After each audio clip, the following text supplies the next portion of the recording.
Hello and welcome back. I am Sunny, and I'm starting today a new book, which was voted on through Twitter and on my Discord, and that book is The Phantom of the Opera. And this, goodness, when was this written? I'm going to find out really quickly. This was written back in 1911, or first published. I don't know when it was actually written.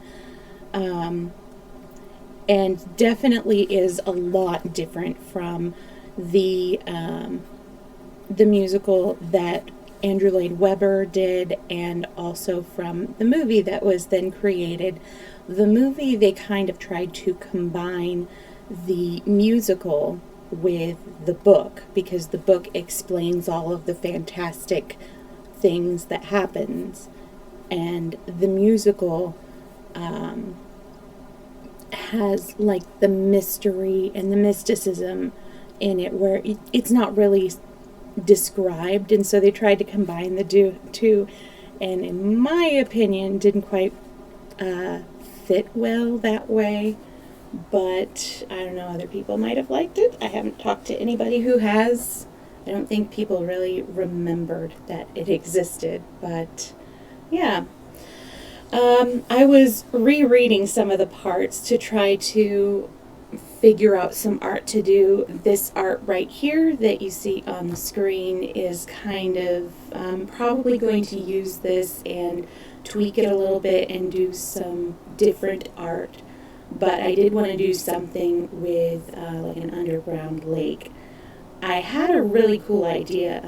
The big part, the kind of the heightened moment in the book, which they showed like a very quick flash of in the movie, which is kind of why I really don't like the movie that they did in the early aughts, not the ones that they did in the early 1900s. I haven't really seen those. But they had just a flash of the room, and it was like, if you're going to show us the room, don't tease us with the room. But you'll see that later. But I was going to do an artwork of that, and I started to do, play around with some ideas for that, and I got a really cool, spooky look, and I'm like, yes, I'm going to use this art. And then my sister was like, you probably shouldn't, because there is an element in the art that is really, really, really not cool. Well, I mean, it's used for not good, definitely now, and when I get to the part, you'll kind of see. Anyways, my ideas for this art, by the way, there is, oh, do I want to spoil it? Maybe not. No, I won't spoil it. Ooh, okay, I'm going to read a little bit of the introduction, though, in which the author of this singular work informs the reader how he acquired the certainty that the opera ghost really existed. The opera ghost really existed. He was not, as was long believed, a creature of the imagination of the artists, the supernatural of the managers, or the absurd and impressionable brains of the young ladies of the ballet, their mothers, or the concierge. No, he existed in flesh and blood, though he assumed all the outward characteristics of a real phantom, that is to say, of a shade. When I began to ransack the archives of the National Academy of Music, I was at once struck by the surprising coincidences between the phenomena ascribed to the ghost and the most extraordinary and fantastic tragedy that ever excited the minds of the Paris upper classes, and I was soon led to think that this tragedy might reasonably be explained by the phenomena in question. The events do not date more than 30 years back, and it would not be difficult to find at the present day in the foyer of the ballet itself old men of high repute, men upon whose word one could absolutely rely, who would remember as though they happened yesterday the mysterious and dramatic conditions that attended the kidnapping of Christine Daae, the disappearances of the Vicomte de Chagny, and the death of his elder brother, Count Philippe, those whose body was found on the banks of the lake that exists in the lower cellars of the Opera on the Rue Scribe side. But none of these witnesses had until that day thought that there was any reason for connecting the more or less legendary figure of the opera ghost with that terrible story. The truth was slow to enter my mind, puzzled by an inquiry that, at every moment, was complicated by events which, at first sight, might be looked upon as superhuman, and more than once I was within an ace of abandoning a task in which I was exhausting myself in the hopeless pursuit of a vain image. At last I received the proof that my presentiments had not deceived me, and I was rewarded for all my effort on the day when I acquired the certainty that the opera ghost was more than a mere shade. On that day I had spent long hours over the memoirs of a manager, the light and frivolous work of the over-skeptical Moncharmin, who, during his term at the opera, understood nothing of the mysterious behavior of the ghost, and who was making all the fun of it that he could of the curious financial operation that went on inside the magic envelope. I had just left the library in despair when I met the delightful acting manager of our National Academy, who stood chatting on a landing with a lively and well-groomed little old man, to whom he introduced me gaily. The acting manager knew all about my investigations, and how eagerly and unsuccessfully I had been trying to discover the whereabouts of the examining magistrate in the famous Cheny case, Monsieur Faure. Nobody knew what had become of him, alive or dead, and here he came from Canada. Here he had spent 15 years, and the first thing he had done on his return to Paris was to come to the secretarial offices at the Paris and ask for a free seat.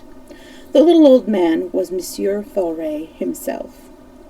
We spent a good part of the evening together, and he told me the whole Cheny case as he had understood it at the time.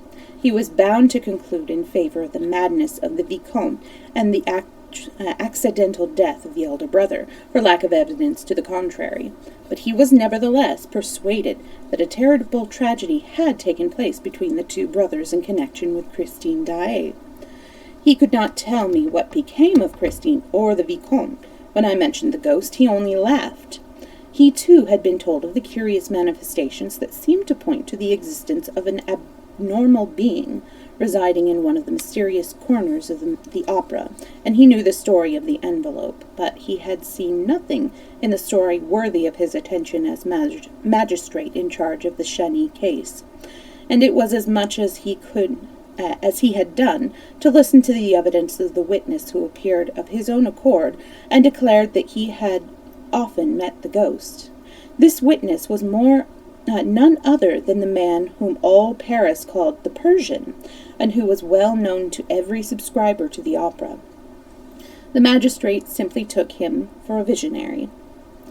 I was immensely interested in this story of the Persian. I wanted, if there was still time, to find this valuable and eccentric witness. My luck began to improve, and I discovered him in his little flat in the Rue de Rivoli, where he had lived ever since, and where he died 5 months after my visit.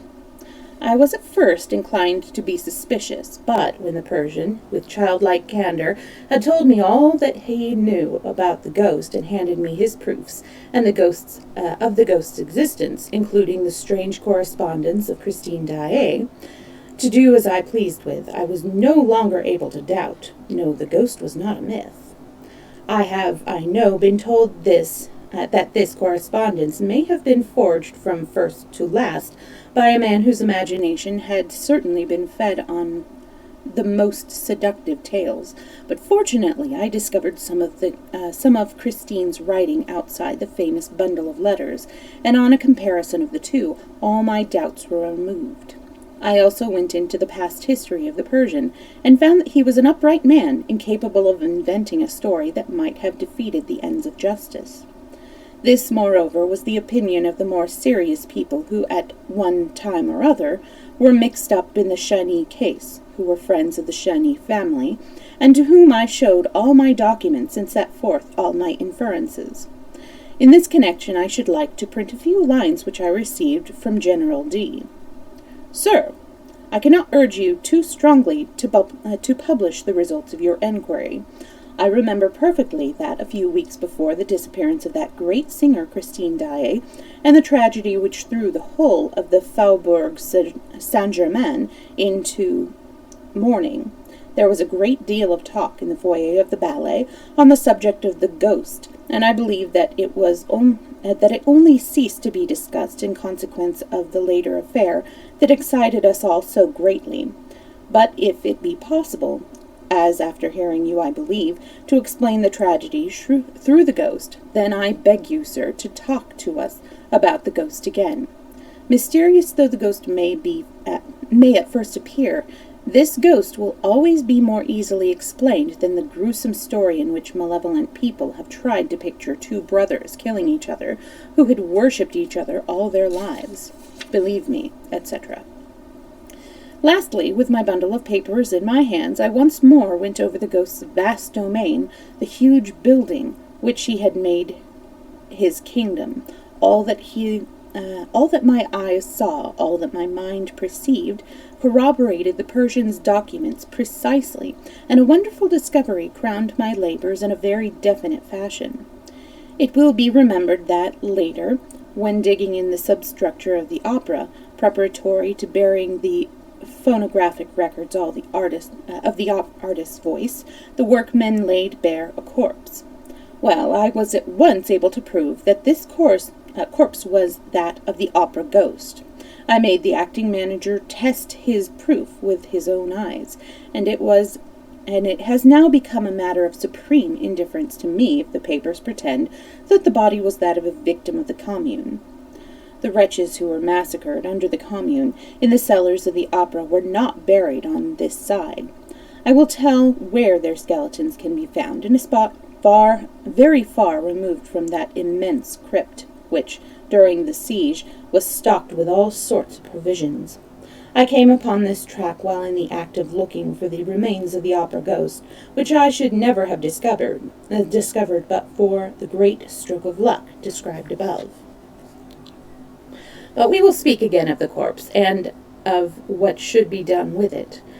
For the present, I must conclude this very necessary introduction by thanking Monsieur Mifroid, which was the commissary of police called in for the first investigation after the disappearance of Christine Daae, Monsieur Remy, the late secretary, Monsieur Mercier, the late acting manager, Monsieur Gabriel, the late chorus master, and, more particularly, Madame la Baronne de Cassolet Barbezac, that's a name, who was once the little Meg of the story, and who is now who is not ashamed of it, and the most charming store of our I'm going to start that again. Madame la Baronne de Cassolet Barbezac, who was once the little Meg of the story, and who is not ashamed of it, the most charming star of our admirable corps de ballet, the eldest daughter of the worthy Madame Giry, now deceased, who had charge of the ghost's private box. All these had been of the greatest assistance to me, and, thanks to me, I shall be able to reproduce those hours of pure love and sheer terror in their smallest detail, before the reader's eyes. And I should be ungrateful indeed if I omitted, while standing on the threshold of this dreadful and veracious story, to thank the present management of the opera, which has so kindly assisted me in all my enquiries, and Madame Massager in particular, together with Monsieur Gabion, the acting manager, and the most amiable of men, the architect entrusted with the preservation of the building, who did not hesitate to lend me the works of Charles Garnier, although he was almost sure that I would never return them to him. Lastly, I must pay a public tribute to the generosity of my friend and former collaborator, Monsieur J. L. Croze, who allowed me to dip into his splendid theatrical library and to borrow rare editions of books by which he set great store.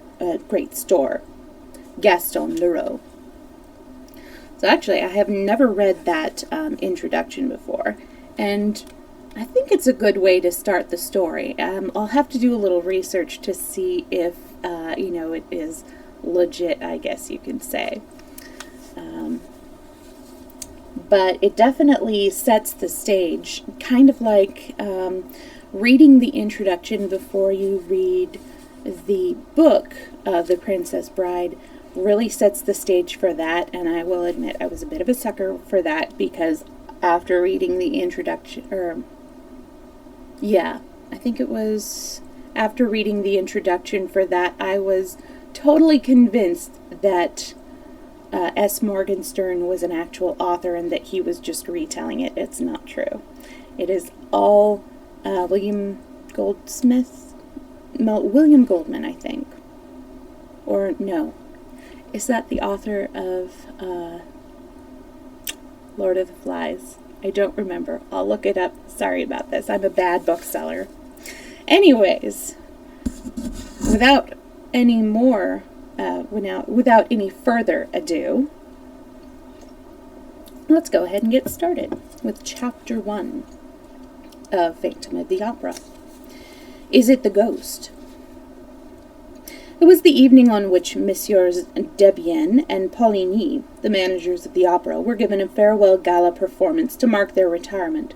Suddenly, the dressing room of La Sorelli, one of the principal dancers, who was invaded by half a dozen young ladies of the ballet, who had come up from the stage after dancing Polyeucte. That is, Polyeucte. They rushed in amid great confusion, giving some vent to forced and unnatural laughters, others to cries of terror. Sorelli, who wished to be alone for a moment to polish up the speech which she was to make to the resigning managers, looked round angrily at the mad and tumultuous crowd. It was little Jem, the girl with the tilted nose, the forget-me-not eyes, the rose-red cheeks, and the lily-white neck and shoulders, who gave the explanation in a trembling voice, "It's the ghost!" And she locked the door. Sorelli's dressing room was fitted up with a commonplace official elegance. A pier glass, a sofa, a dressing table, and a cupboard of two provided the necessary furniture.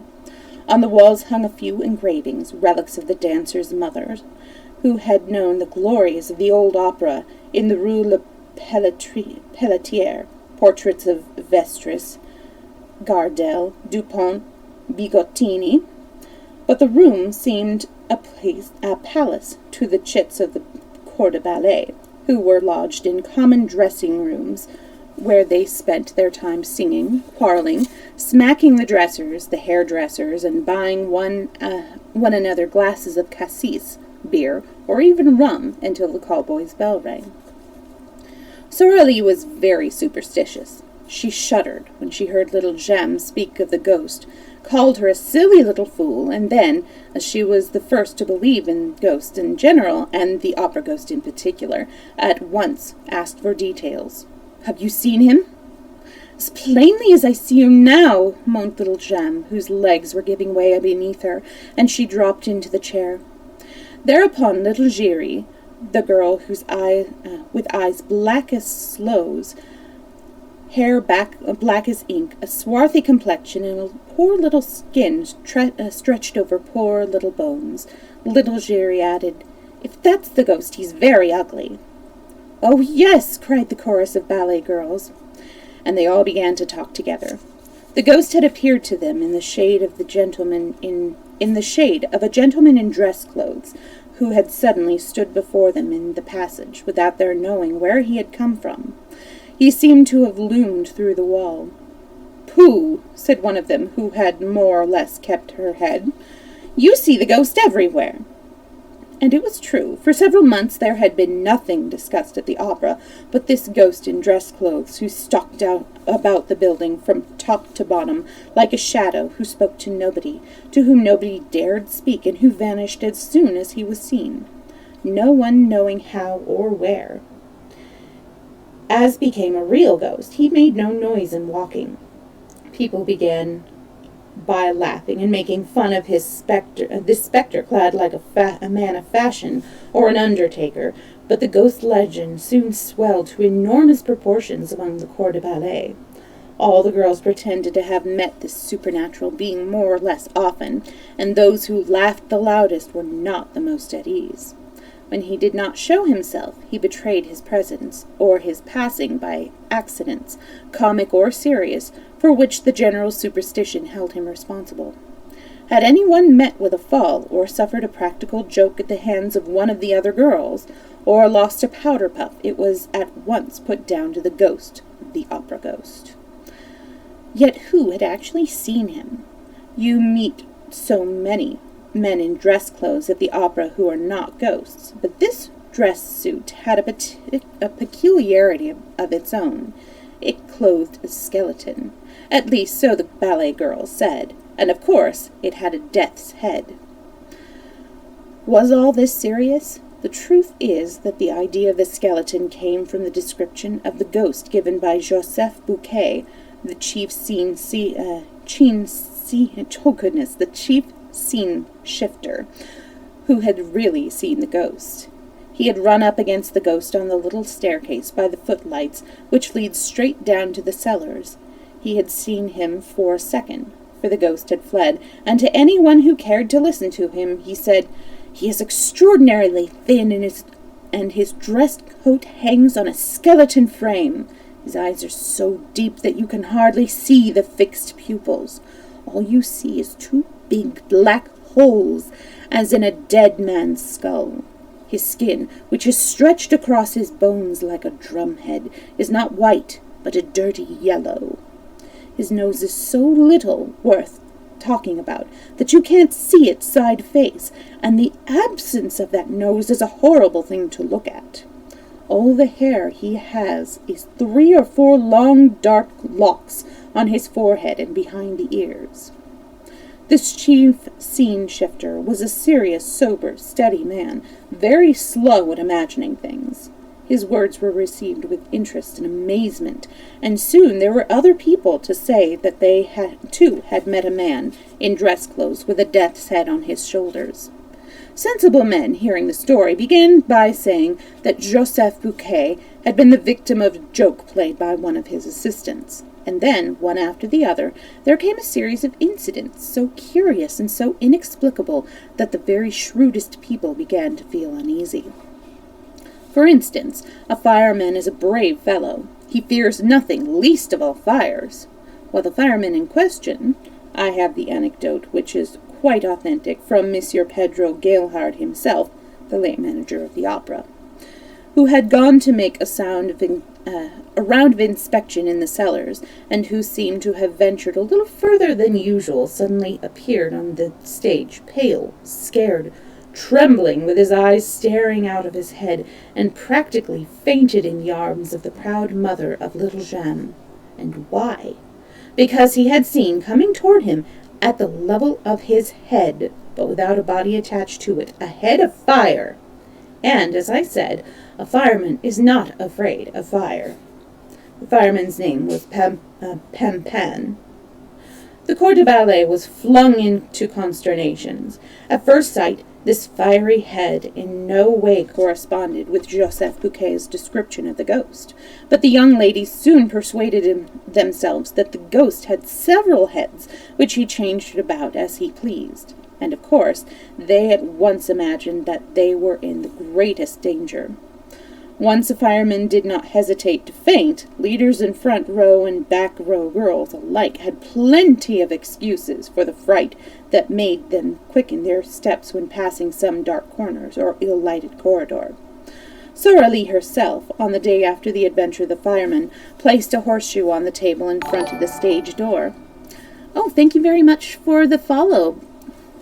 "Hi, Parks, good to see you." Or Thor, or whatever you want me to call you, sorry.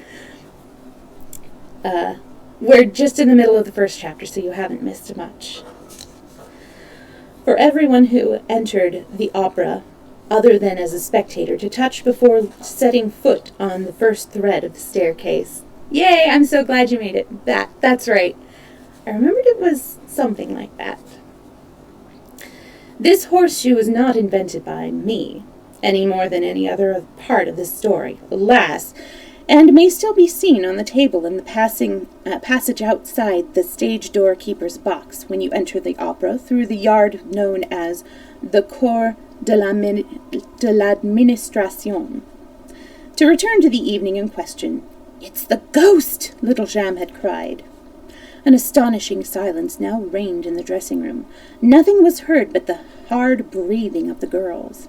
At last, Jam, flinging herself into the furthest corner of the wall, with every mark of real terror on her face, whispered, "Listen!"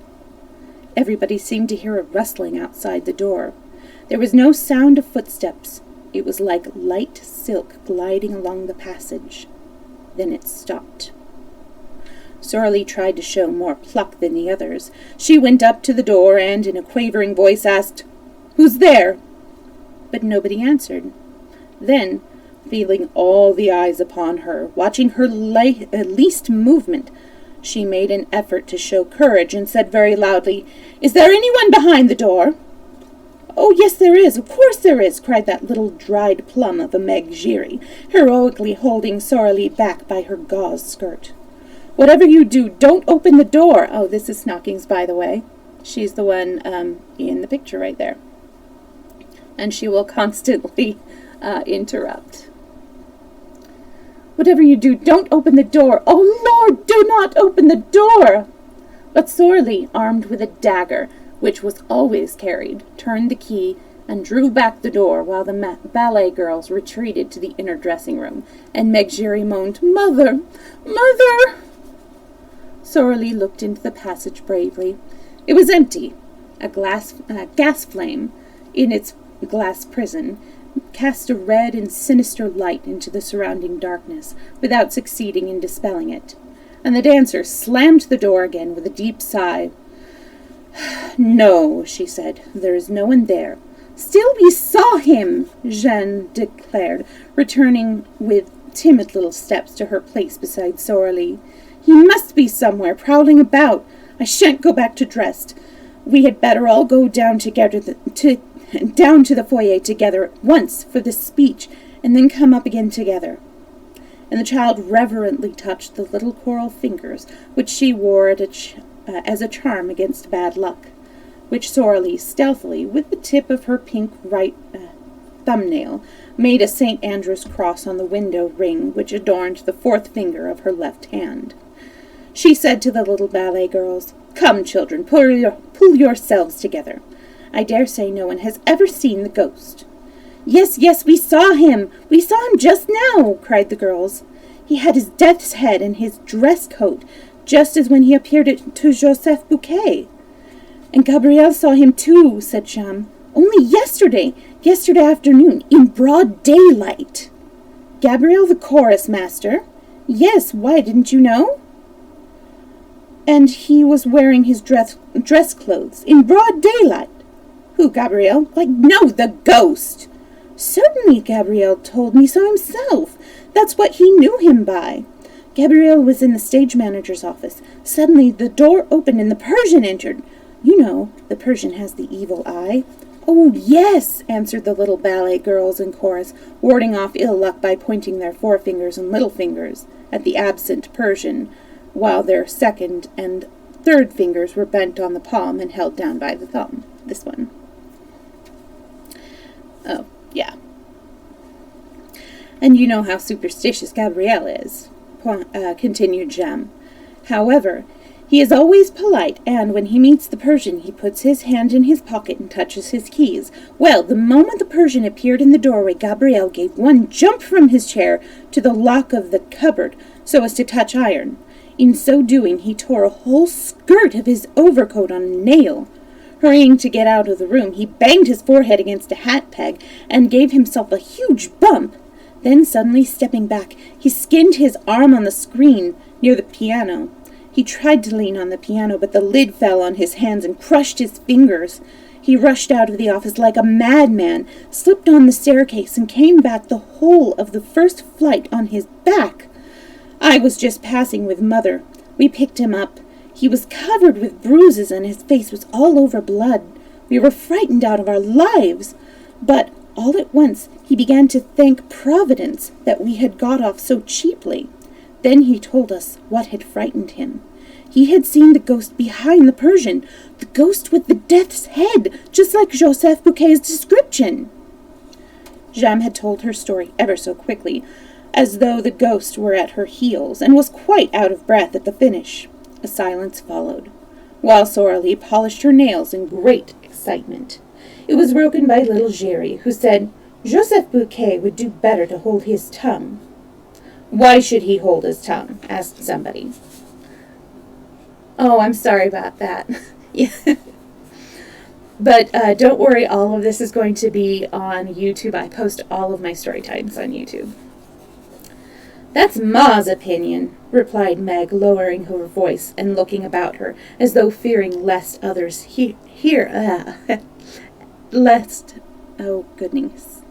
as though fearing lest others' ears were those present might overhear. "And why is it your mother's opinion?" "Hush! Ma says the ghost doesn't like being talked about." "And why does your mother say so?" Because... Nothing. This reticence exasperated the curiosity of the young ladies, who crowded round little Giry, begging her to explain herself.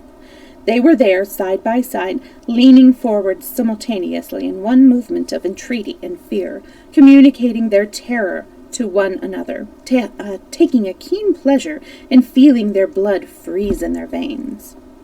"I swore not to tell," gasped Meg. But they left her no peace and promised to keep the secret, until Meg, burning to say all she knew, began with her eyes fixed on the door. "Well, it's because of the private box." "What private box?" "The ghost's box." "Is the ghost a box? Oh, do tell us, do tell us." "Not so loud," said Meg. "It's box 5, you know, the box on the ground tier, next to the stage box on the left." "Oh, nonsense." "I tell you it is. Ma has charge of it.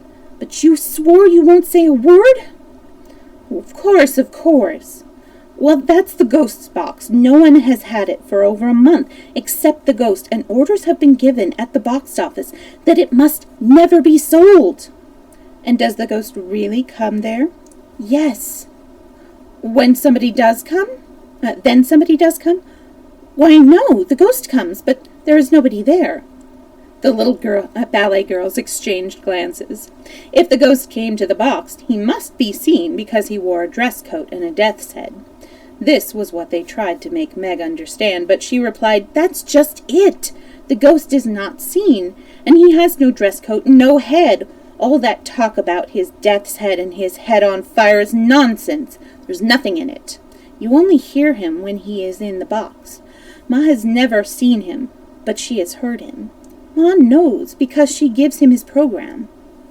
Sorely interfered. "Giry, child, you were getting at us." Thereupon little Giry began to cry. "I ought to have held my tongue, if Ma ever got to know. But it's true enough, Joseph Bouquet had no business to talk of things that don't concern him. It will bring him bad luck. Ma was saying so last night." There was a sound of heavy and hurried footsteps in the passage, and a breathless voice cried, "Cécile! Cécile, are you there?" "It's Ma's voice," said Jeanne. "What's the matter?" She opened the door. A respectable lady built on the lines of a Pomeranian grenadier, that I don't know what that is, burst into the dressing room and dropped groaning into a vacant armchair. Her eyes rolled madly in her brick dust-colored face.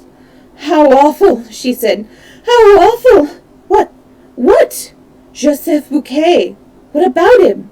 "Joseph Bouquet is dead!" The room became filled with exclamations, with astonished outcries, with scared requests for explanations. "Yes, he was found hanging in the 3rd-floor cellar."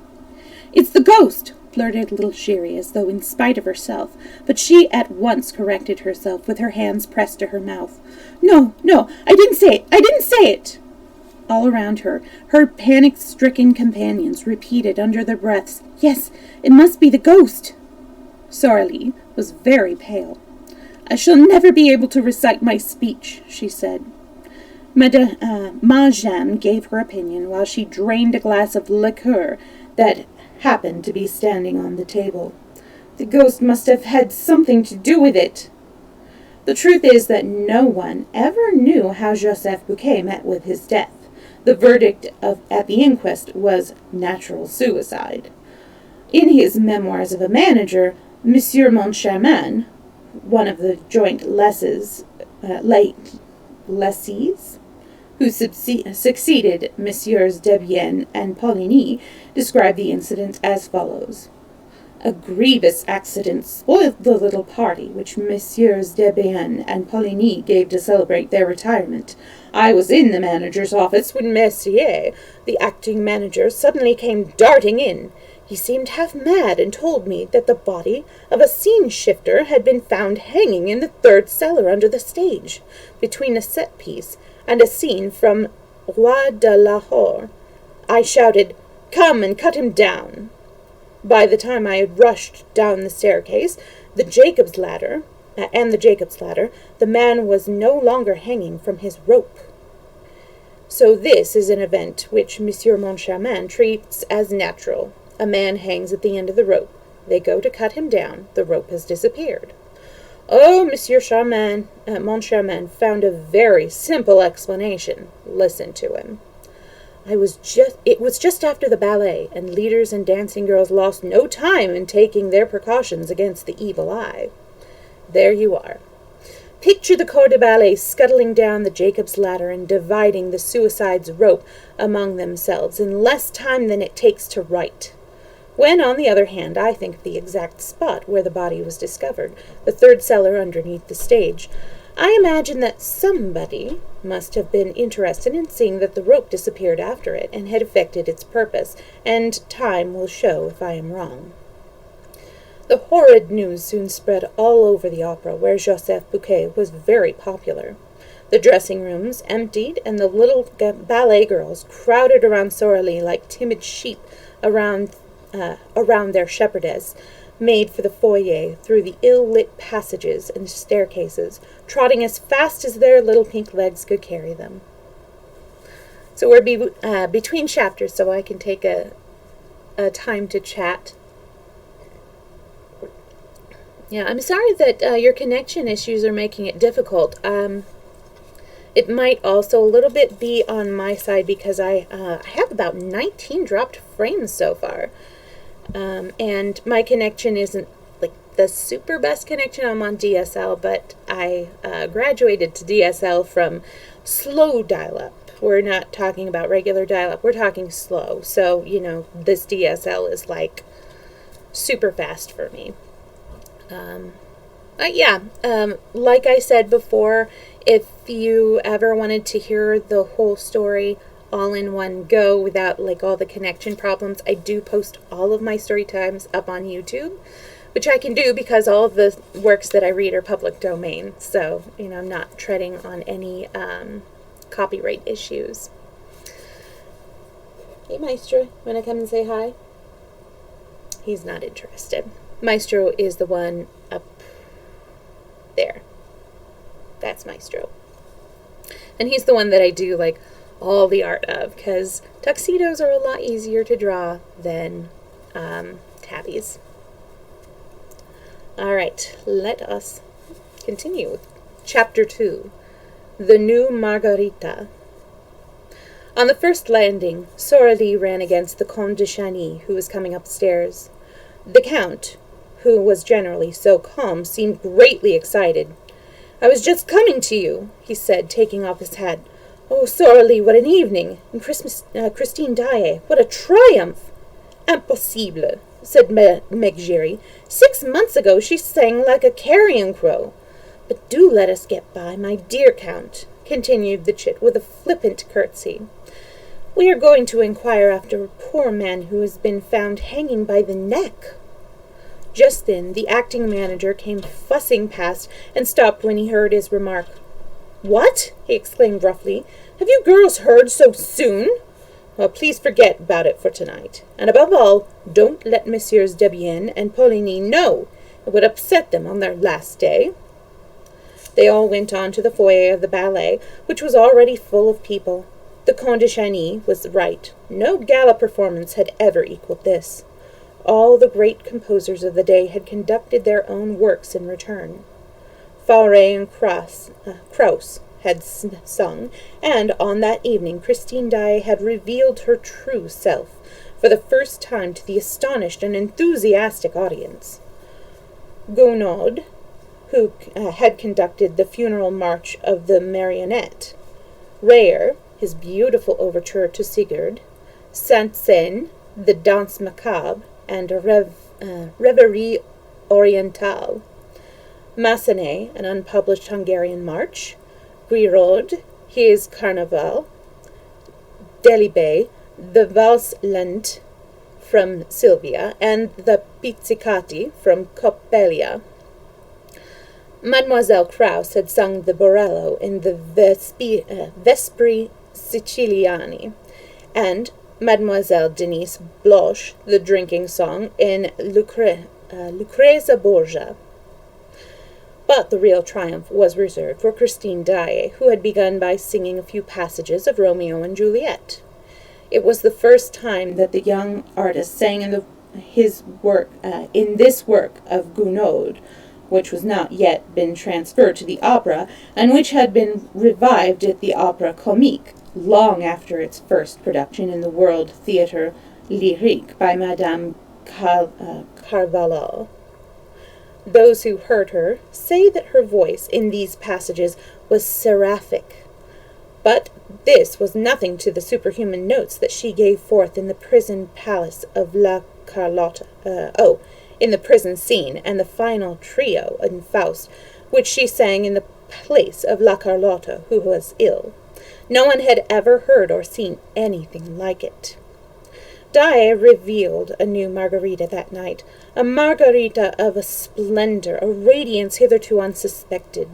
The whole house went mad, rising to its feet, shouting, cheering, clapping, while Christine sobbed and fainted in the arms of her fellow singers and had to be carried to her dressing room. A few subscribers, however, protested. Why had so great a treasure been kept from them all that time? Till then, Christine Daae had played a good sable to Carlotta's rather too splendidly massive Margarita, and it had needed Carlotta's incomprehensible and inexcusable absence from this gala night for little Daae at a moment's warning to show all that she could do in a part of the program reserved for the Spanish diva. Now what the subscribers wanted to know was, why had Messieurs Debienne and Poligny applied to Daae when Carlotta was taken ill? Did they know of her hidden genius? And if they knew of it, why had they kept it hidden? And why had she kept it hidden? Oddly enough, she was not known to have a professor of singing at that moment. She had often said that she meant to practice by herself in future.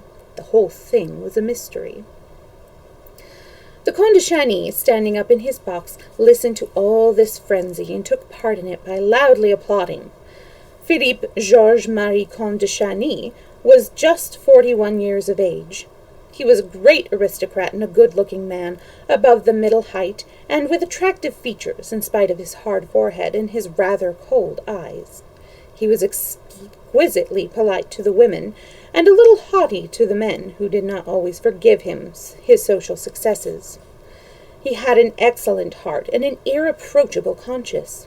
On the death of old Comte de Filbert, he became the head of one of the oldest and most distinguished families in France, whose arms dated back to the 14th century.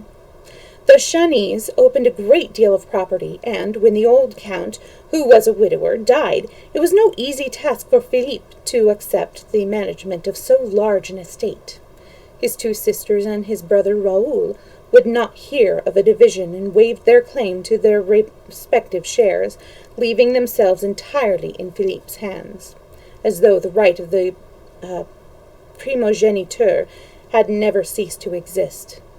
When the two sisters married, on the same day, they received their portions from their brother, not as a thing belonging to them, but as a dowry for which they thanked him. The Comtesse de Chagny, née de More, Morogis de la Martiniere had died in giving birth to Raoul, who was both 20 years after, who was born 20 years after his elder brother.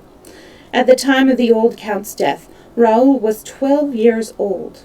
Philippe busied himself actively with the youngster's education. He was admirably assisted in his work, first by his sisters and afterwards by an old aunt, the widow of a naval officer, who lived at Brest and gave young Raoul a taste for the sea. The lad entered the Borda training ship, finished his course with honors, and quietly made his trip round the world. Thanks to powerful influence, he had just been appointed a member of the official expedition on board the Requiem, which was to be sent to the Arctic Circle in search of the survivors of the D'Artois expedition, of whom nothing had been heard for 3 years.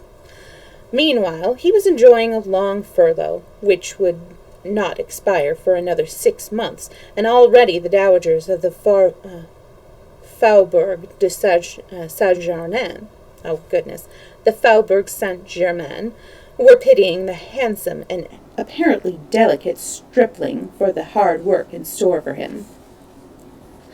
The shyness of the sailor lad, I was almost saying his innocence, was remarkable. He seemed to have but just left the women's apron strings.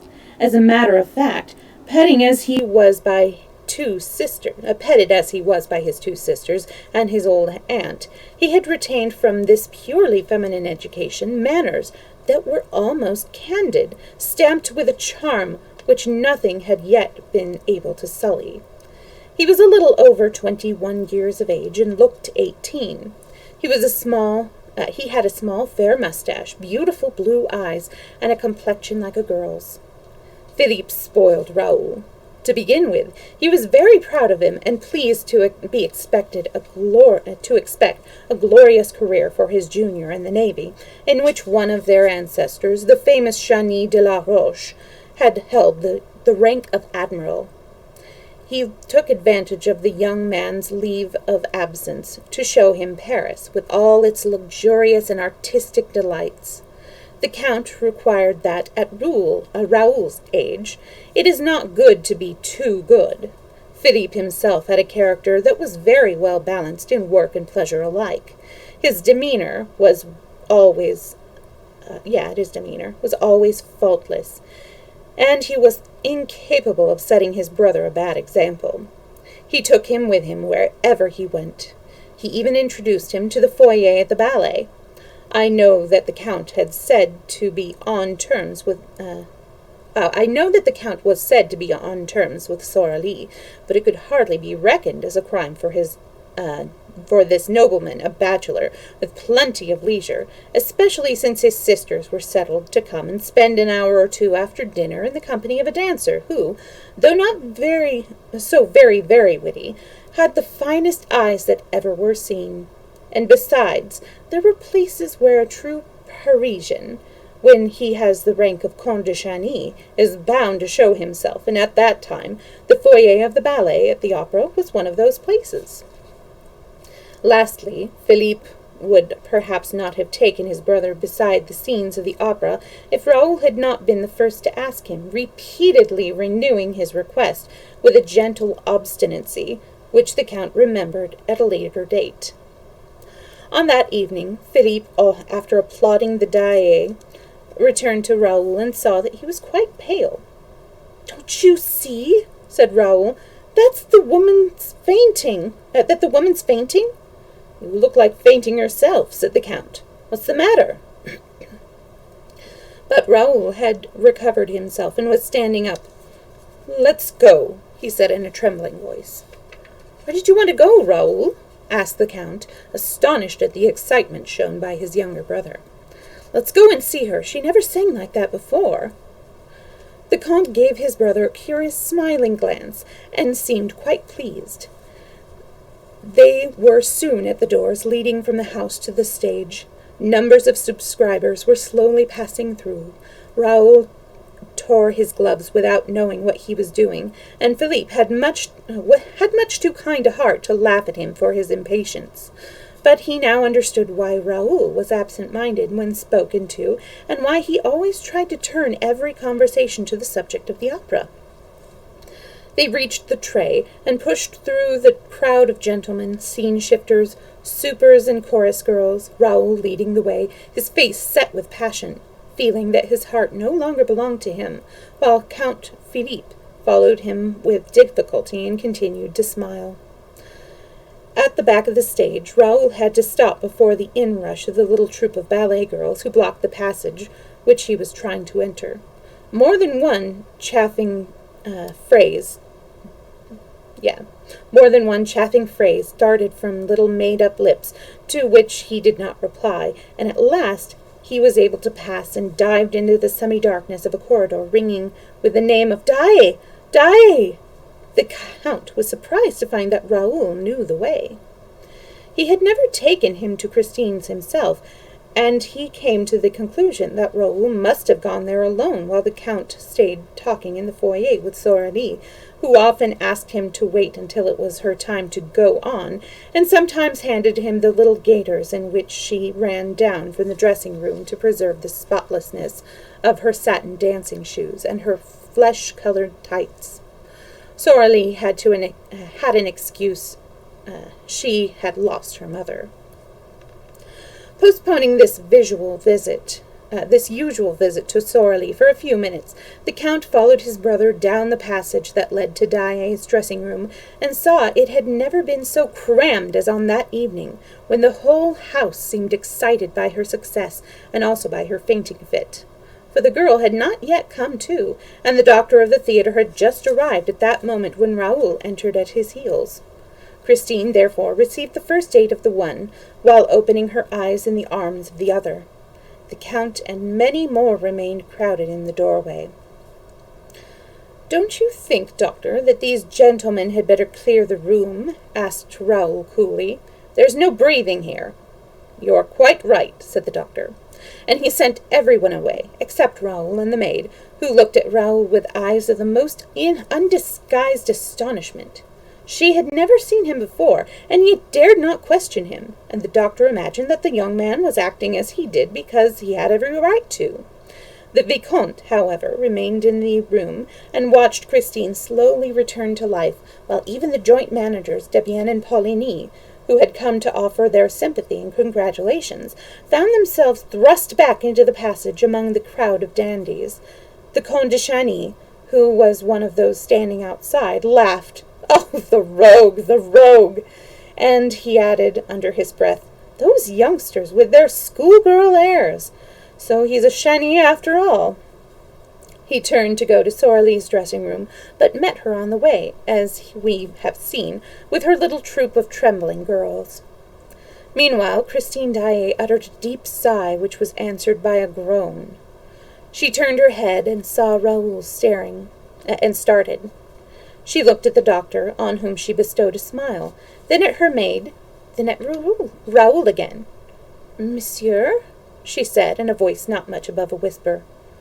"Who are you?" "Mademoiselle," replied the young man, kneeling on one knee and pressing a fervent kiss on the diva's hand, "I am the little boy who went into the sea to rescue your scarf." Christine again looked at the doctor and the maid, and all three began to laugh.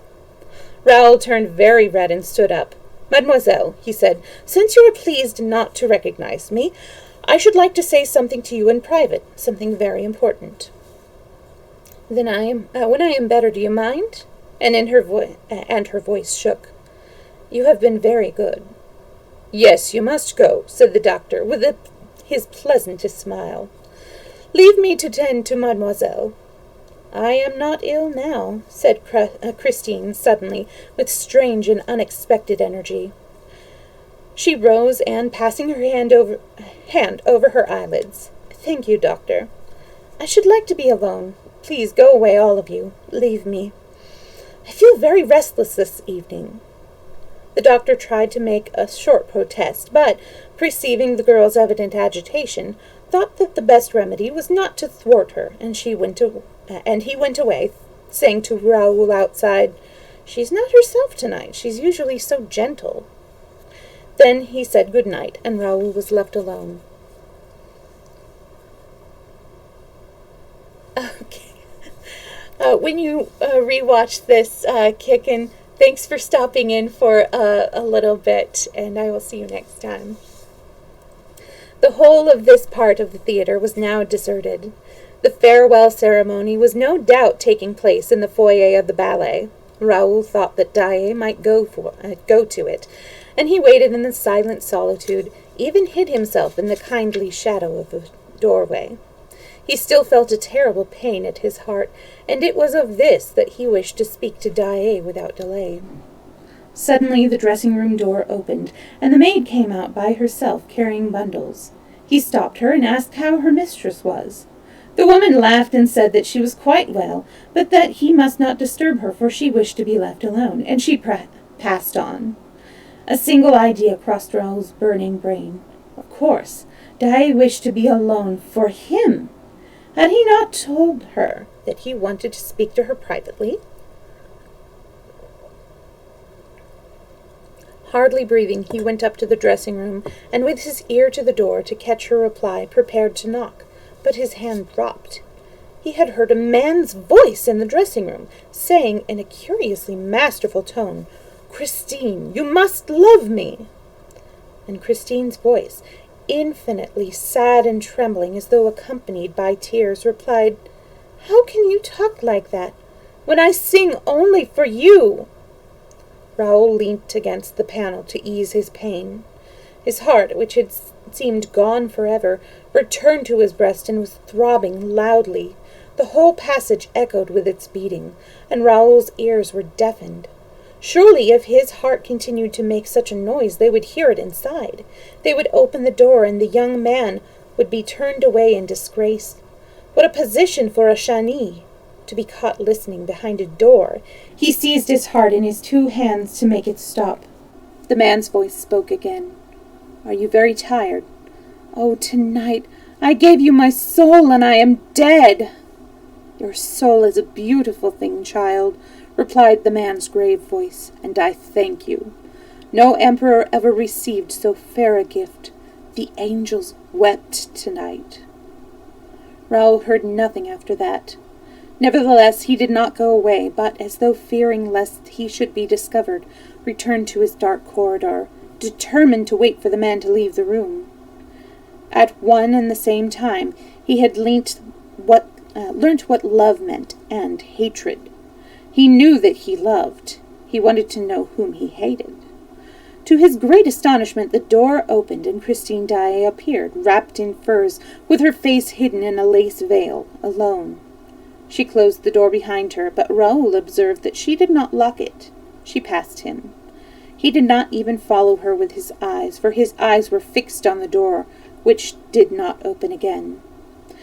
When the passage was once more deserted, he crossed it, opened the door of the dressing-room, went in and shut the door. He found himself in absolute darkness. The gas had been turned out.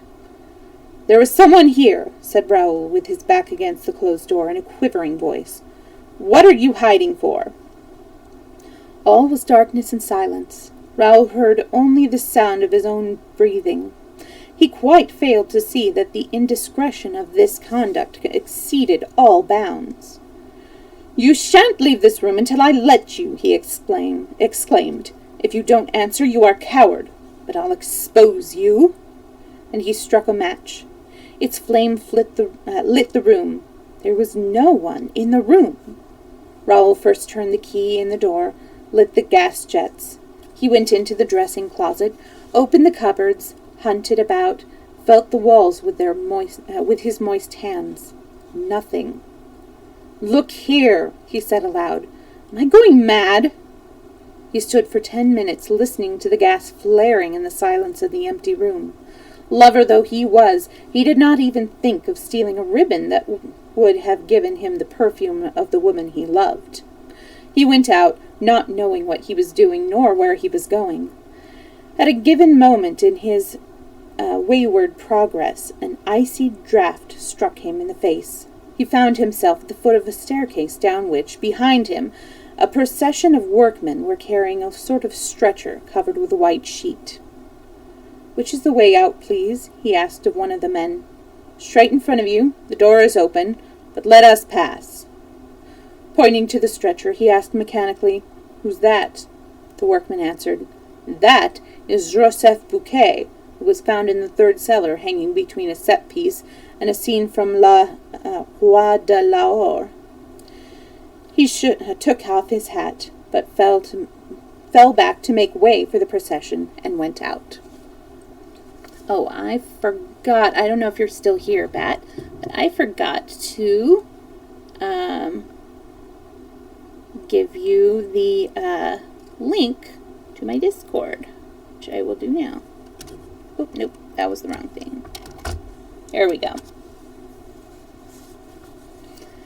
Just in case you wanted to join, and there's like places to put up cat pics and art and stuff like that, and of course a self-promo section as well.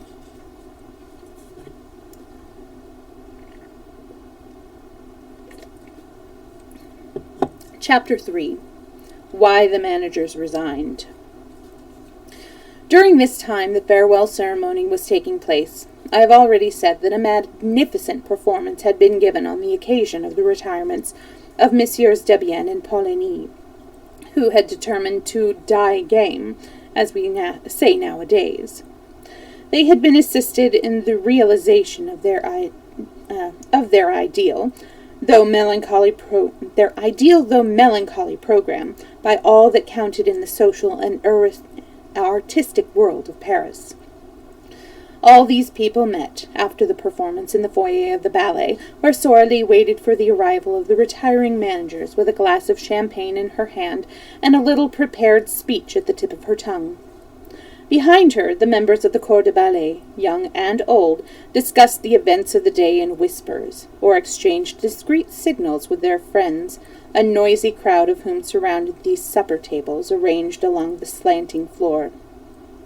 A few of the dancers had already changed into ordinary dress, but most of them still wore their skirts and gossamer gauze, and all had thought it the right thing to put on a special face for the occasion. All, that is, except for Jeanne, whose 15 summers' happy age seemed already to have forgotten the ghost and the death of Joseph Bouquet. She never ceased to laugh and chatter, to hop about and play practical jokes, until Messieurs Debienne and Poligny appeared on the steps of the foyer, when she was severely called to order by the impatient Sorelli. Everybody remarked that the retiring managers looked cheerful, as is our Paris way.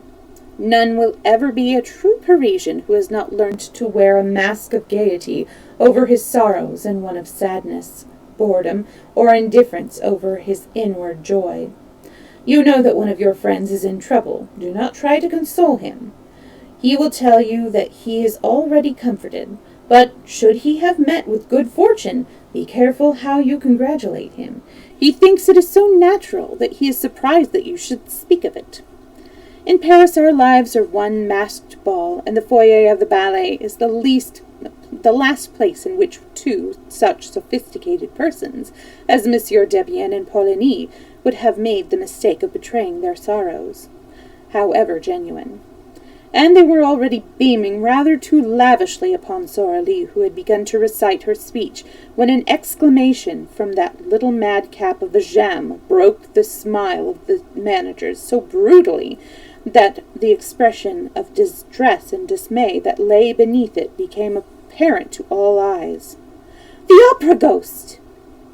Jeanne yelled those words in a tone of unspeakable terror, and her fingers pointed, among the crowd of dandies, to a face so pallid, so lugubrious, and so ugly, that two such deep black cavities under the straddling eyebrows, that the death's head in question immediately scored a huge success.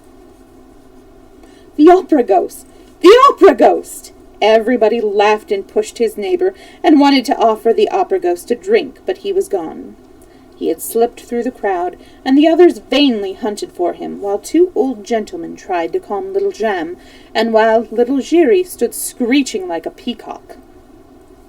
Sorelli was furious. She had not been able to finish her speech. The managers had kissed her, thanked her, and run away as fast as the ghost himself. No one was surprised at this, for it was known that they were to go through the same ceremony on the floor above in the foyer of the singers, and that finally they were themselves to receive their personal friends, for the last time, in the great lobby outside the manager's office, where a sit-down supper would be served. Here they found the new managers, Messieurs Armand Moncharmin and Fernand Richard, whom they all hardly knew. Nevertheless, they were lavish in protestations of friendship and received 1,000 flattering compliments in reply, so that those of the guests who feared that they had a rather tedious evening in store for them at once assumed brighter faces. The supper was almost gay, and a particularly clever speech of the representation of the government, mingling the glories of the past with the successes of the future, caused the greatest cordiality to prevail.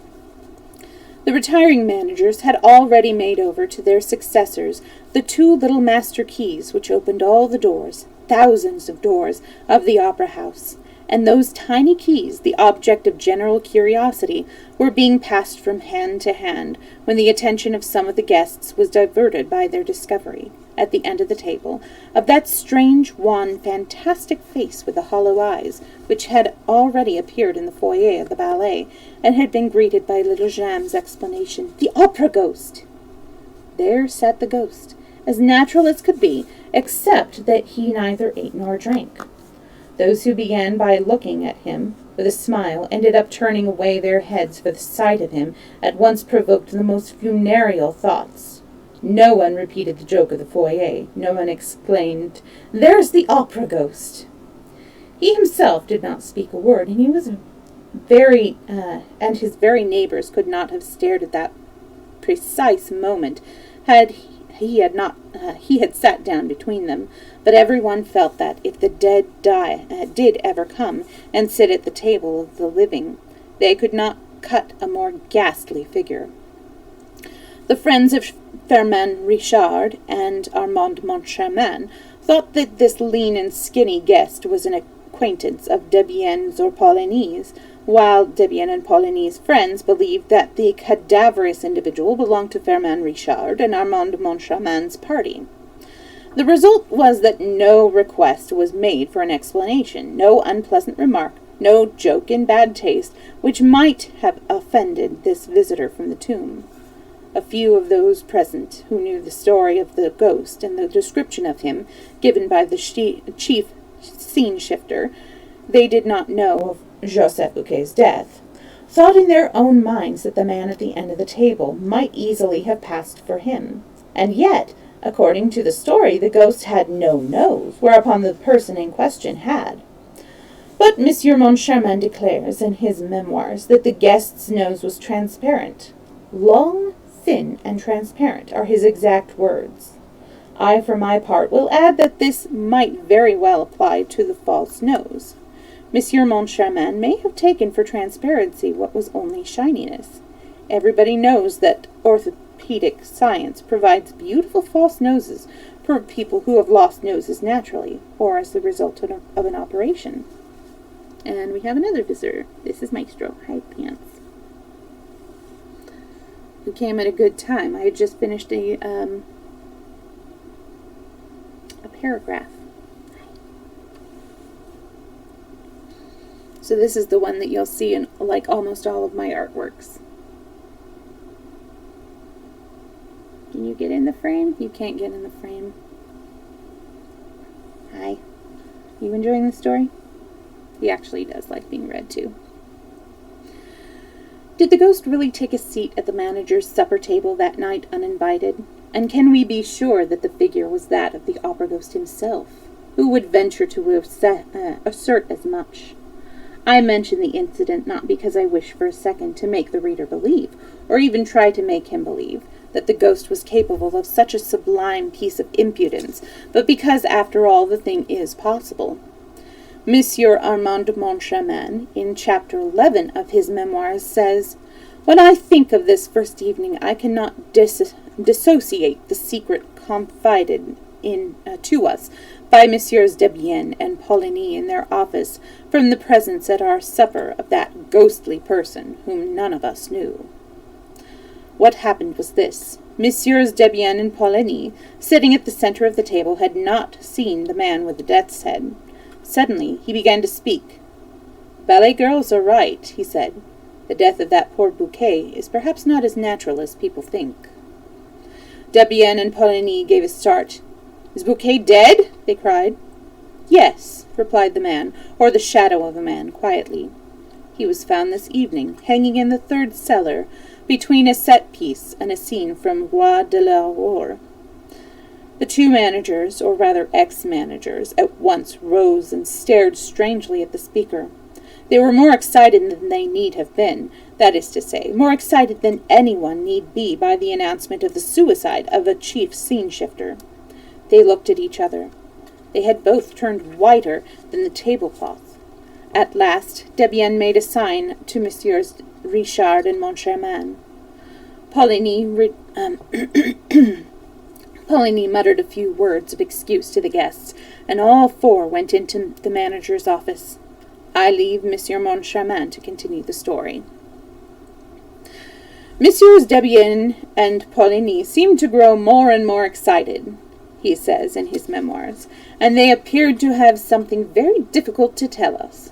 First, they asked if we knew the man sitting at the end of the table, and who had told them of the death of Joseph Bouquet, and when we answered in the negative, they looked still more concerned. They took the master keys from our hands, stared at them for a moment, and advised us to have new locks made with the greatest secrecy, for the rooms, closets, and presses that we might wish to have hermetically closed. They said this so funnily that we began to laugh and to ask if there were thieves at the opera. They replied that there was something worse, which was the ghost. We began to laugh again, feeling sure that they were indulging in some joke that was intended to crown our little entertainment. Then, at their request, we became serious, resolving to humor them and enter into the spirit of the game. They told us that they would never have spoken to us of the ghost if they had not received formal orders from the ghost himself to ask us to be pleasant to him and to grant any request that he might make. However, in their relief at leaving a domain where that tyrannical shade held sway, they had hesitated until the last moment to tell us this curious story, which our skeptical minds were certainly not prepared to entertain, when the announcement of the death of Joseph Bouquet came to serve them as a brutal reminder that, whenever they had disregarded the ghost's wishes, some fantastic or disastrous event had brought them back to a sense of their dependence.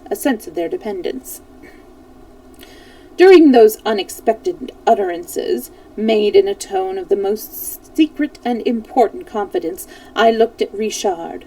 Richard, in his student days, had acquired a great reputation for practical joking, and he seemed to relish the dish which was being served up to him in this turn. He did not miss a morsel of it, though the seasoning was a little gruesome because of the death of Bouquet.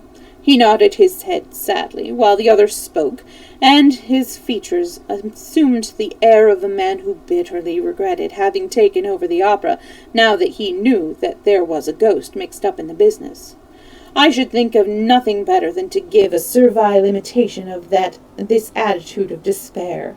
However, in spite of all our efforts, we could not, at the finish, help bursting out laughing in the faces of Messieurs Debienne and Poligny, who, seeing us pass straight from the gloomiest state of mind to one of the most outrageous merriment, acted as though they thought we had gone mad.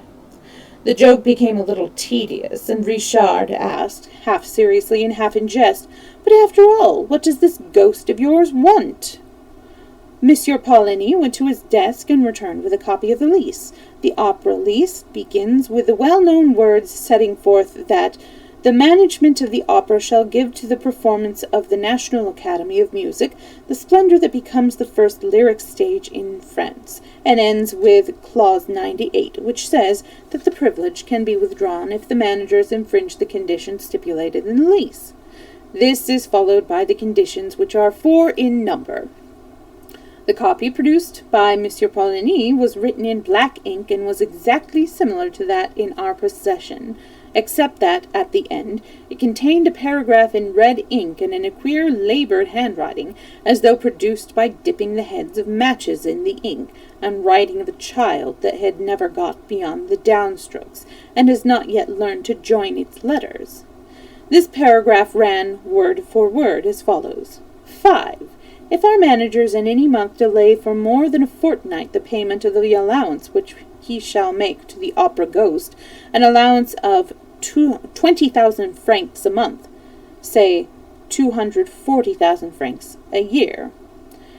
Monsieur Poligny pointed with a shaking finger to this last clause, which we certainly did not expect. Is this all? Doesn't he want anything more? Asked Richard with the greatest coolness. Yes, he does, replied Poligny, and he turned over the pages of the lease until he came to the clause specifying the days on which certain private boxes were to be reserved for the free use of the President of the Republic, the ministers, and so on. At the end of the clause a line had been added also in red ink. Box 5 on the grand tier shall be placed at the disposal of the opera ghost for every performance. When we saw this, there was nothing for us to do but to rise from our chairs, shake our 2 predecessors warmly by the hand, and congratulate them on thinking of this charming joke, which proved that the old French sense of humour was never likely to become extinct.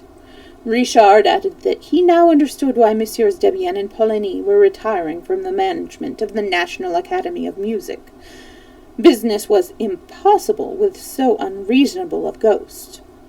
Certainly, 240,000 francs are not to be picked up for the asking, said Monsieur Poligny, without moving a muscle of his face. And have you considered what the loss over box 5 meant to us? We did not sell it once, and not only that, but we had to return the subscription. Why, it's awful. We really can't work to keep ghosts. We prefer to go away. Yes, echoed Monsieur Debienne. We prefer to go away. Let us go. And he stood up. Richard said, But after all, it seems to me that you were much too good to the ghost. If I had such a troublesome ghost as that, I should not hesitate to have him arrested. But how? Where? They cried in echo. We have never seen him. But when he comes to his box, we have never seen him in his box. Then sell it. Sell the opera ghost's box? Well, gentlemen, you try it. Thereupon, we all 4 left the office. Richard and I never laughed so much in all our lives.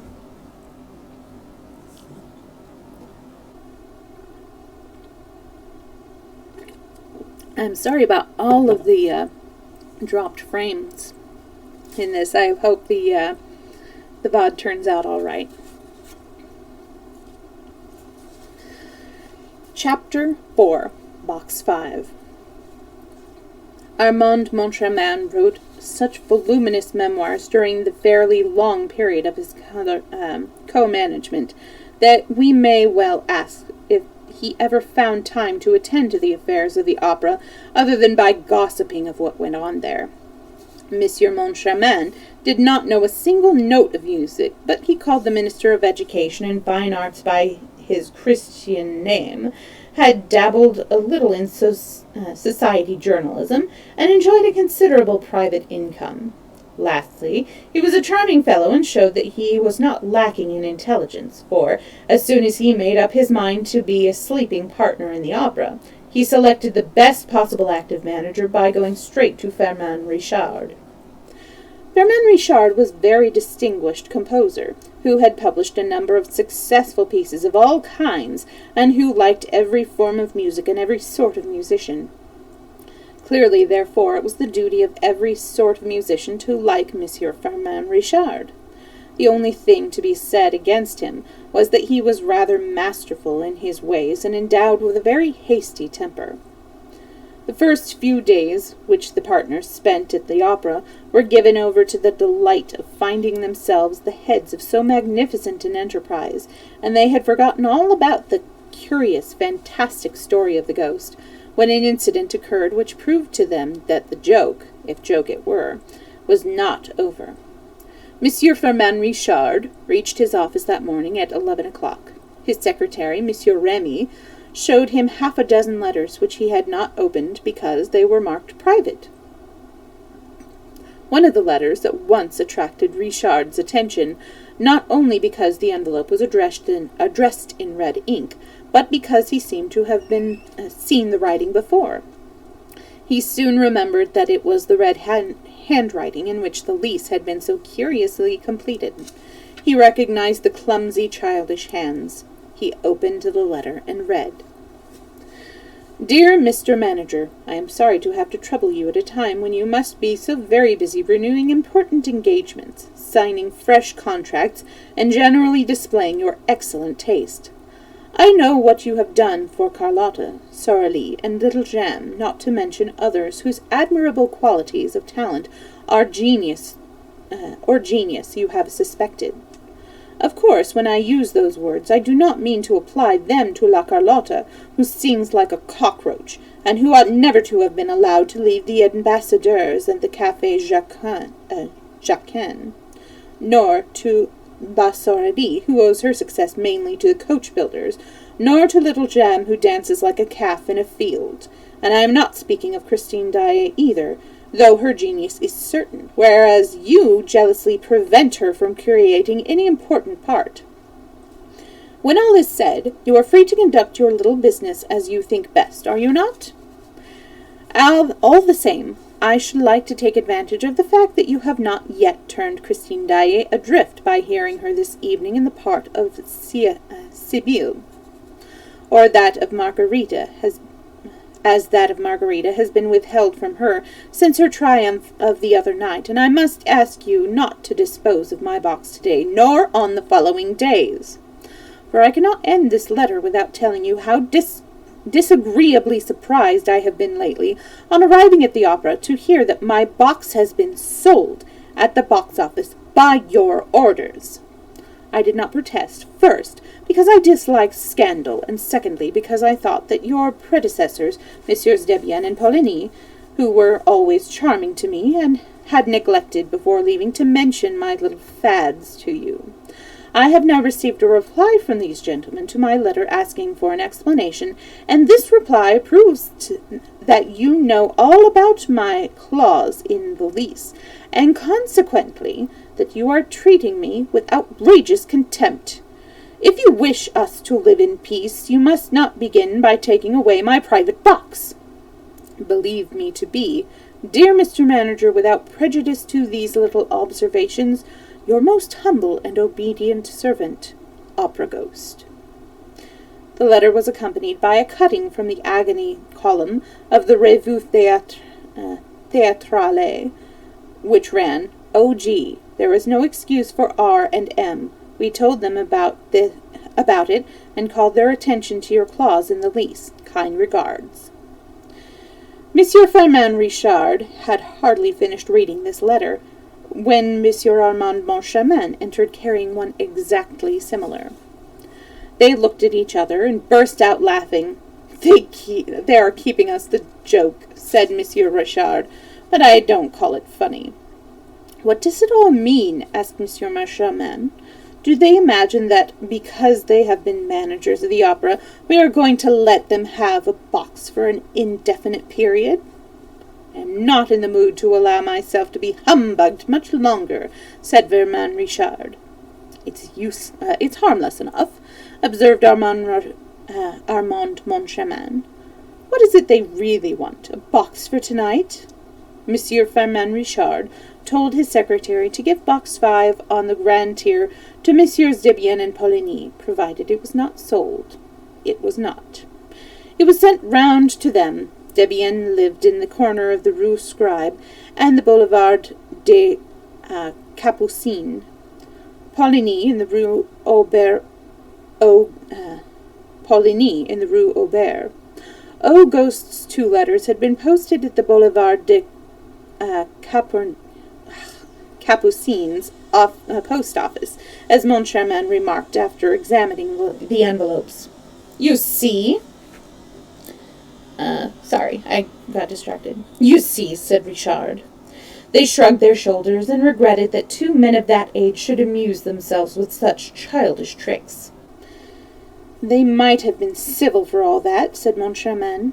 Did you notice how they treat us with regard to Carlotta, Sorelli, and little Jeanne? Why, my dear fellow, those two are mad with jealousy. To think that they went to the expense of an advertisement in the Revue Théâtrale. Have they nothing better to do? By the way, said Moncharmin, they seem to be greatly interested in little Christine Daae. You know as well as I do that she has the reputation of being quite good, said Richard. Reputations are easily obtained, replied Moncharmin. Haven't I a reputation for knowing all about music? And I don't know one key from another. Don't be afraid, you never had the reputation, Richard declared.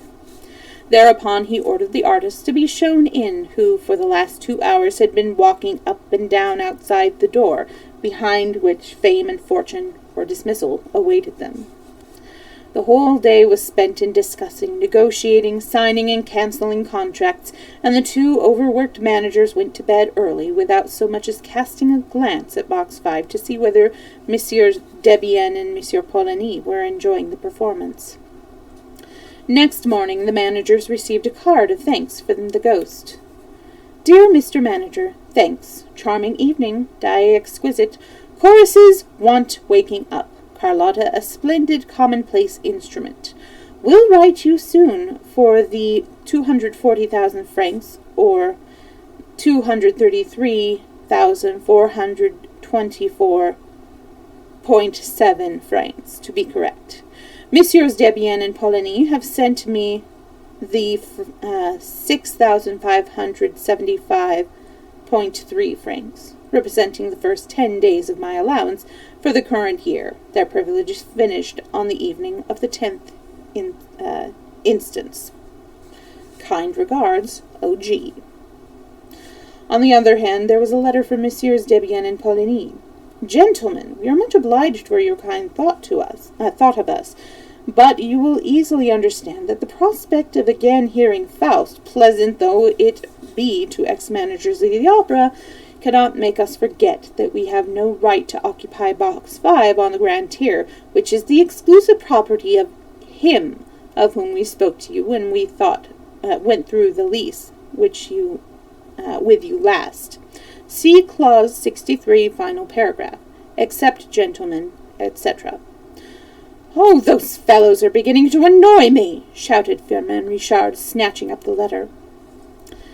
And that evening Box 5 was sold. The next morning Messieurs Richard and Moncharmin, on reaching their office, found an inspector's report relating to an incident that had happened the night before in Box 5. I give the essential part of the report. I was obliged to call in a municipal guard twice this evening to clear Box 5 on the Grand Tier, once at the beginning and once in the middle of the second act. The occupants, who arrived as the curtain rose on the second act, created a regular scandal by their laughter and their ridiculous observation. There were cries of hush all around them, and the whole house was beginning to protest, when the box-keeper came to fetch me. I entered the box and said what I thought necessary. The people did not seem to me to be in their right minds, and they made stupid remarks in reply to my observations. I said that, if the noise was repeated, I should be compelled to clear the box. The moment I left, I heard the laughing again, with fresh protests from the house. I returned with a municipal guard, who turned them out. They protested, still laughing, saying they could not go unless they had their money back. At last time they became quiet, and I allowed them to enter the box again. The laughter at once recommenced, and this time I had them turned out definitely. Send for the inspector, said Richard to his secretary, who had already read the report and marked it in blue pencil. Monsieur Remy, the secretary, had foreseen the order and called the inspector in at once. Tell us what happened, said Richard bluntly. The inspector began to sputter and referred to the report. Well, but what were those people laughing at? Asked Richard. They must have been dining, sir, and seemed more inclined to lark about than to listen to good music. The moment they entered the box, they came out again, and called the box-keeper, who asked them what they wanted. They said, 'Look in the box, there's no one there, is there?' 'No,' said the woman. 'Well,' said they, 'when we went in, we heard a voice saying that the box was taken.'" Monsieur Moncharmin could not help smiling as he looked at Monsieur Richard, but Monsieur Richard did not smile. He himself had done too much in that way in his time not to recognize, in the inspector's story, all the marks of one of those practical jokes which begin by amusing and end by enraging their victims. The inspector, to curry favour with Monsieur Moncharmin, who was smiling, thought it best to give a smile too, a most unfortunate smile. Monsieur Richard glared at his subordinate, who from that moment made it his business to display a face of utter consternation. "Still, when those people arrive," roared Richard, "there was no one in the box, was there?" "Not a soul, sir, not a soul. Nor in the box on the right, nor in the box on the left. Not a soul, sir, I swear. The box-keeper told me so often enough, which proves that it was all a joke." "Oh, you agree, do you?" said Richard. "You agree? It's a joke, and you think it funny, no doubt. I think it in very bad taste, sir." "And what did the box-keeper say?" "Oh, she just said it was the opera ghost. That's all she said." And the inspector grinned. But he soon found that he had made a mistake in grinning, for the words were no sooner out of his mouth than Monsieur Richard, from gloomy, came furious. "Send for the box-keeper," he shouted. "Send for her, this minute, and bring her to me right here. And turn all these people out." The inspector tried to protest, but Richard closed his mouth with an angry order to hold his tongue. Then, when the wretched man's lips seemed shut forever, the manager commanded him to open them once more. "Who is this opera ghost?" he snarled. For the inspector was by this time incapable of speaking a word. He managed to convey by a despairing gesture that he knew nothing about it, or rather that he did not wish to know. "Have you ever seen him? Have you seen the opera ghost?" The inspector, by means of a vigorous shake of the head, denied ever having seen the ghost in question. "Very well," said Monsieur Richard coldly. The inspector's eyes stared out of his head as though to ask why the manager had uttered that ominous "very well." "Because I'm going to settle the account for anyone who has not seen him," explained the manager. "As he seems to be everywhere, I can't have people telling me that they see him nowhere.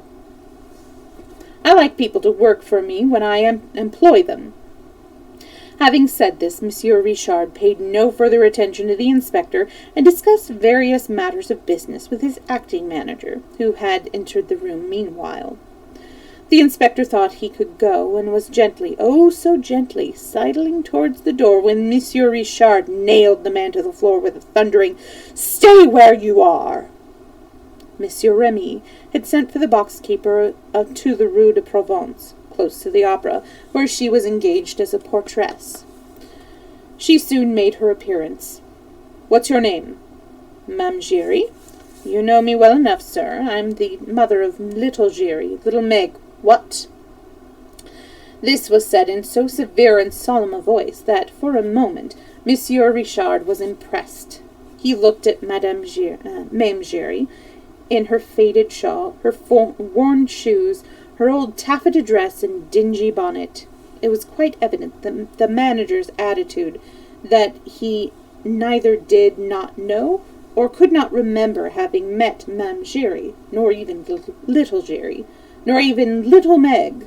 But Ma'am Giry's pride was so great that the celebrated box-keeper imagined that everybody knew her. "Never heard of her," the manager declared. "But that's no reason, Ma'am Giry, why I shouldn't ask you what happened last night to make you and the inspector call in a municipal guard. I was just wanting to see you, sir, and talk to you about it, so that you mightn't have the same unpleasantness as Monsieur Debienne and Monsieur Poligny.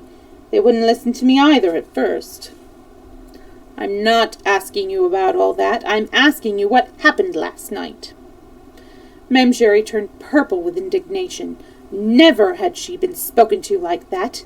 She rose as though to go, gathering up the folds of her skirt and waving the feathers of her dingy bonnet with dignity. But, changing her mind, she sat down again and said in a haughty voice, "I'll tell you what happened. The ghost has been annoyed again."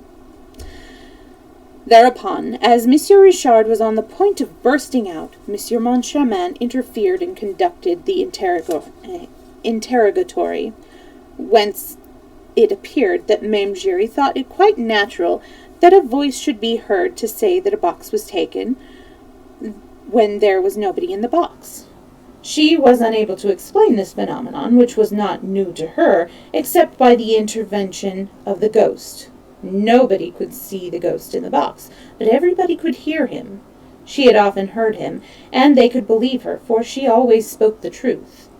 They could ask Monsieur Debienne and Monsieur Poligny, and anybody who knew her, and also Monsieur Isidore Sac, who had had a leg broken by the ghost. "Indeed," said Monsieur Moncharmin, interrupting her. "Did the ghost break poor Isidore Sac's leg?" Mame Giry opened her eyes with astonishment at such ignorance. However, she consented to enlighten those two poor innocents.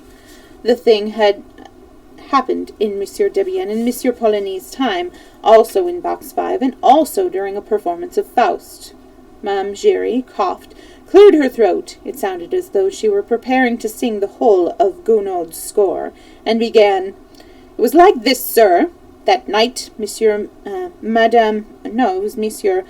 Maniera and his lady, the jewellers in the Rue Magador, were sitting in the front of the box, with their great friend, Monsieur Isidore Sac, sitting behind Madame Maniera. Mephistopheles was singing.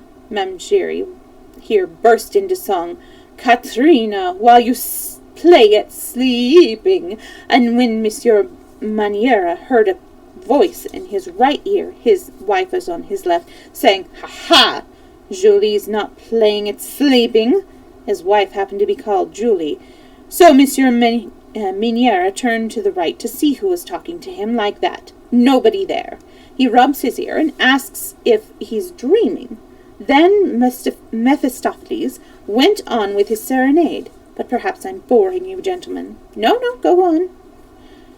You are too good, gentlemen, with a smirk. Well, then, Mephistopheles went on with his serenade. Madame Giry burst into song again.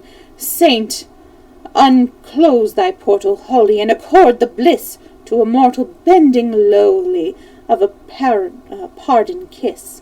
And then Madame Maniera again hears Monsieur Maniera again hears the voice in his right ear, saying this time, "Ha ha! Julie wouldn't mind according a kiss to Isidore." Then he turns round again, but this time to the left, and what do you think he sees? Isidore, who has taken his lady's hand and was covering it with kisses through the little opening in the glove, like this, gentlemen, rapturously kissing the bit of the palm left bare in the middle of her thread glove.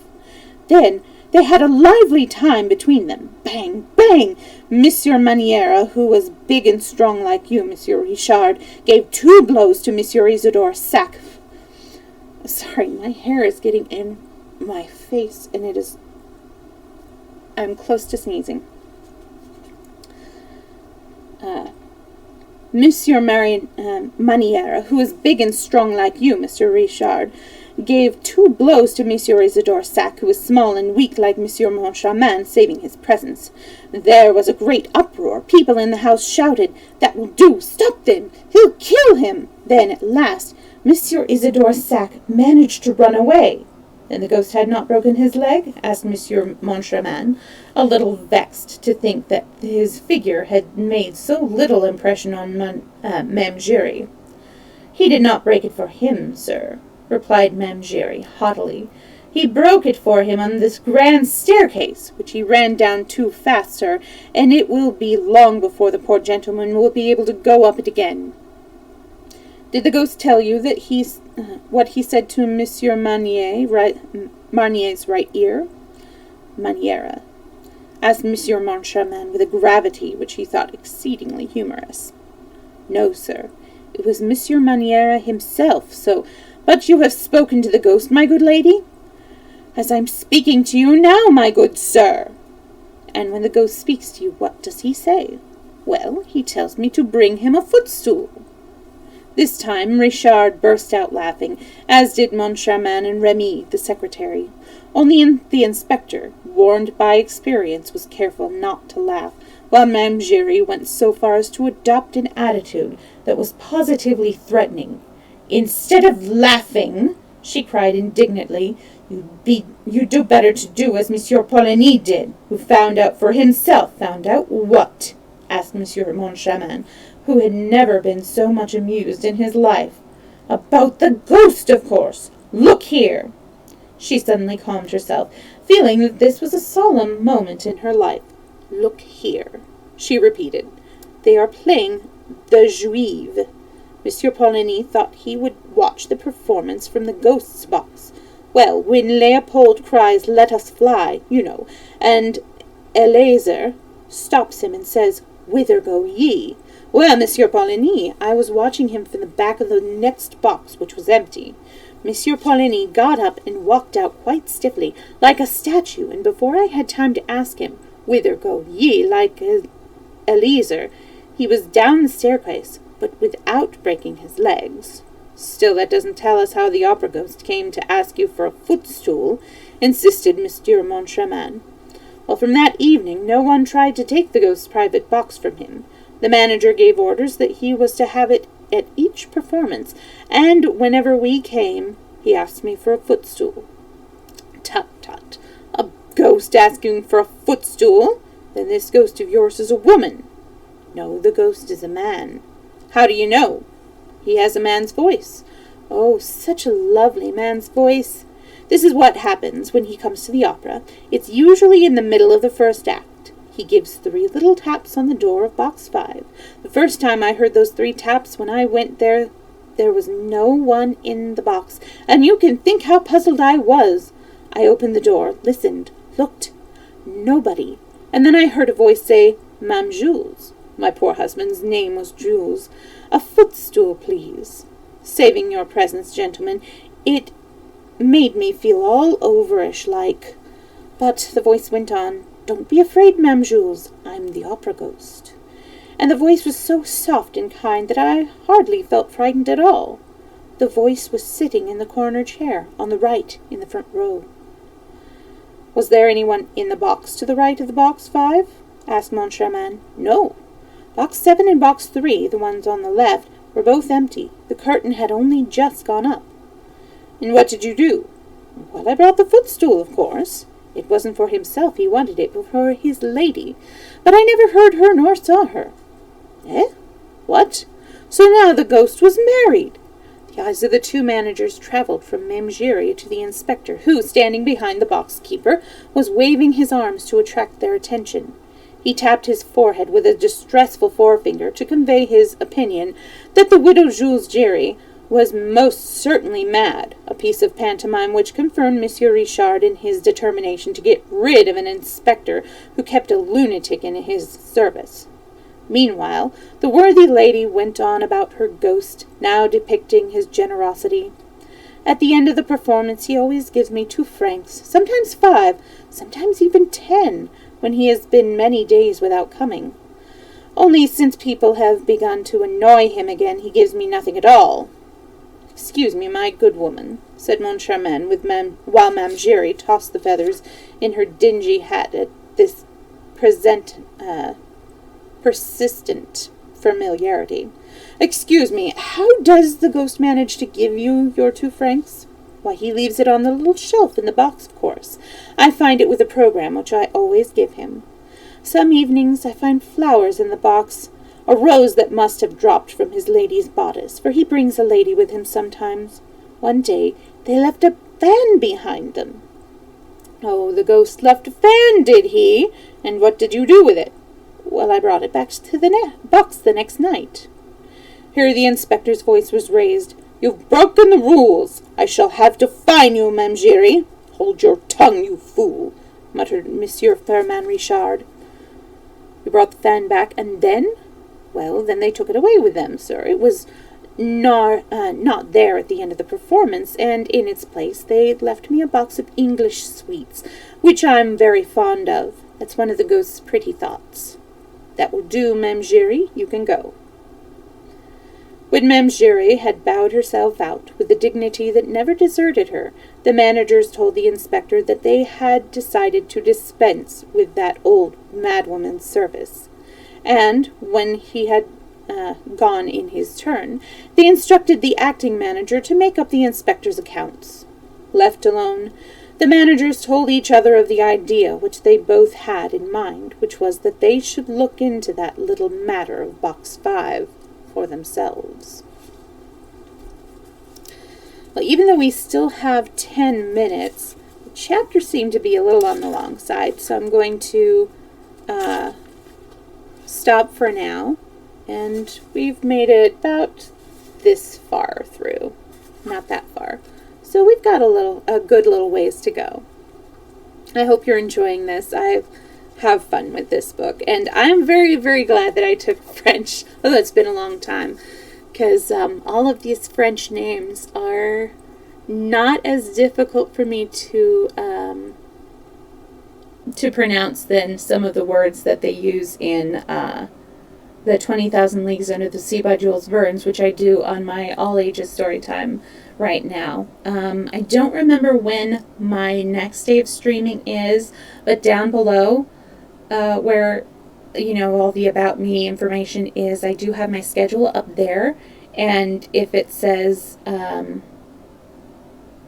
let's see, AAS, I think, yeah, AAS is all ages story time. That's going to be the Jules Verne 20,000 Leagues Under the Sea, and the OAS Older Ages Storytime, that is the Phantom of the Opera, which I will be continuing. So depending on what it says next to the date, that's what I'll be reading. I will keep you informed on Discord and Twitter on when I will be streaming next. Hopefully I'll do like a stream tonight. I'm hoping maybe Journey, which is just a really cool, chill game, or Flower, which is also a really nice, chill game. It's very pretty, too. Anyways, thank you so much for hanging out with me and listening. And, of course, I will be putting this up on YouTube when I'm done. And I will see you next time. Thanks again. Goodbye.